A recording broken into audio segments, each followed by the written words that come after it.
we ended up with the GP. We used different creams from Dermo 500, Aveeno, Epadam, Hydromol, Citraben, name it. I can't even remember all of their names. We had all of these creams and I carried them everywhere because they were told that this cream needed to be applied often throughout the day, as many times as possible. So I always had bowls of this cream or bottles always in our bag. So if you're meeting me for the first time or you're watching this video, my name is Folakemi and I share stories that would inspire and will bless you. This particular story is the story of our son and how he fought, how we overcame the scourge of eczema. What they call eczema, I don't call it eczema, but it was a terrible situation for more than a year before we saw changes.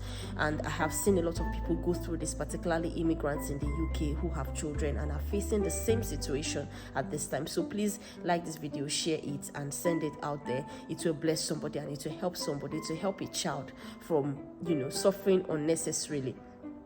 And so this was the situation. We gave birth to our son, beautiful, lovely, nothing wrong with him. His skin was fine until about 3 to 4 months of age, when he began to have the skin reactions. I was wondering what it was. We initially thought, it was just rash, it was just maybe heat or something, but it wasn't going anywhere. In fact, it got worse. We changed sponge, bought antiseptic, bought disinfectant. We thought it was the water, because in the UK there are different types of water around different areas. Some places the water is hard, in some places the water is okay, it's normal, soft or something. Our water was okay, it wasn't hard water at all. But this particular season we had to add disinfectant maybe to his water, thinking okay, it was the water I was bathing with. We changed sponges, we bought skin sensitive pods for washing our clothes. We changed that up. We did many things. Nothing was working. We ended up with the GP. We used different creams from Dermo 500, Aveeno, Epadam, Hydromol, Citraben, name it. I can't even remember all of their names. We had all of these creams and I carried them everywhere because they were told that this cream needed to be applied often throughout the day, as many times as possible. So I always had bowls of this cream or bottles always and everywhere, and I'll bring it out, often throughout the day. I'll be creaming his body. Nothing was wrong. It's just me just carrying him like every 30 minutes, rubbing his body, saying his skin is dry. Nothing was wrong. It was just the cream to apply it and for the skin not to get dry. But it didn't change any single thing. Our son's skin went from the smooth skin of a child to looking like rough, dark patches. It became very itchy. It was scratch with scars around his neck, on his face. He would scratch up to bleeding. It was terrible. And as a mother, when you're in that situation, you would wonder, what can I do? You don't want a little baby to be helpless, sleepless nights. That was a constant thing, because he will wake up to start scratching. He will wake up cranky. That was a normal thing. Scratching, itching all over his body, around his knees. It was as though that thing was plastered around his knees. His knees were black. This is a fair baby.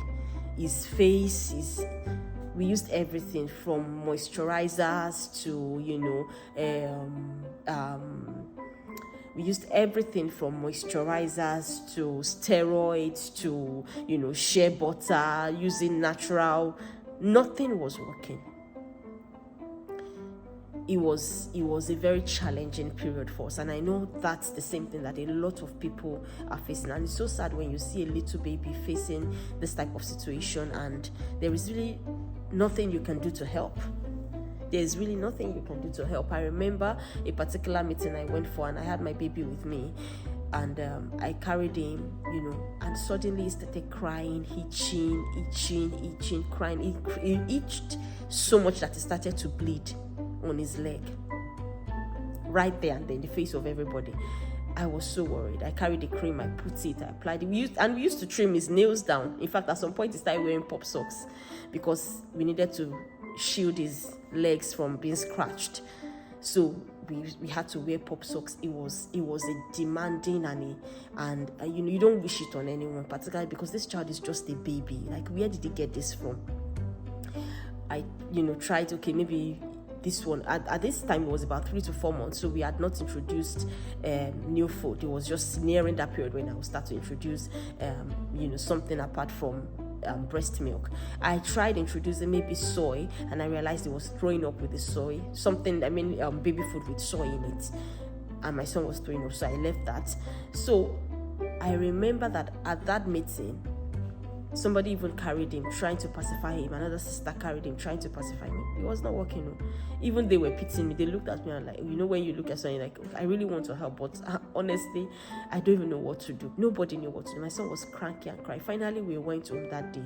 I bathed him, put the cream again, like that. Next day, called the GP. The cycle was continuous from GP, going to the GP like almost every other week, because I would have to report that this cream you have given us is not working. You need to change it. So the cream's constantly being changed, They would give us steroids, and steroids is not good for anyone. So you just only need to apply a little bit at a time, but still, once you apply the steroids, it looks like it's gone. The next day it's back.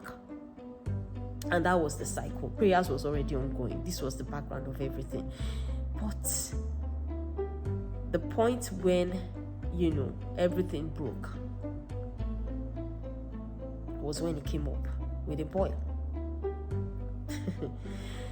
And thank God for that period, because it was that period that helped us to also change things.